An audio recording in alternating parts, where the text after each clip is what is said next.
Magandang gabi po sa ating mga taga-subaybay. Ian Suyo po ito ng News 5 at nandito tayo ngayon sa Quirino Grandstand kung saan nga opisyal na pong inanunsyo kanina yung pagtatapos ng supposed na 3-day peace rally ng INC dito sa Maynila. Kanina mga bandang alas 7 pasado, sinabi nga po ni INC spokesperson Edwil Zabala na nagtapos na daw po ang kanilang programa at nagtapos na rin yung kanilang protesta dahil ang main reason nga daw pagod na rin daw kasi yung mga tao dahil nga mula kahapon pa or yung iba mula noong Sabado pa nagpunta rito sa Quirino Grandstand. At makikita nyo nga sa aking likuran, ayan, kagaya nila, nagsisimula na pong mag-pack up yung ilang mga miyembro ng INC. May mga naglilinis na po dito.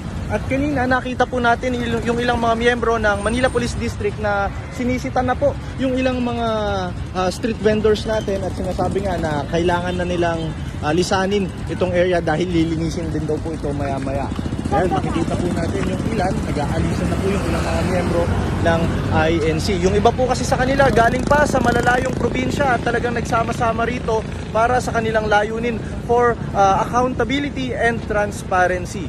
At bago magtapos yung programa kanina, naging highlight noong speech kanina, nung gabi, yung ginawang pahayag ni Senadora Amy Marcos may kinalaman sa kanyang nakababatang kapatid, walang iba kundi si Pangulong Bongbong Marcos. At doon nga sinabi niya at kinonfirm niya na dati pa lang daw gumagamit na ng ipinagbabawal na gamot ang Pangulo. Pero makalipas niyan nagbigay rin ng pahayag si Palace spokesperson Undersecretary Attorney Claire Castro kung saan sinabi niya na ito raw ay desperate move at gawa-gawa lamang at wala raw basehan na pahayag.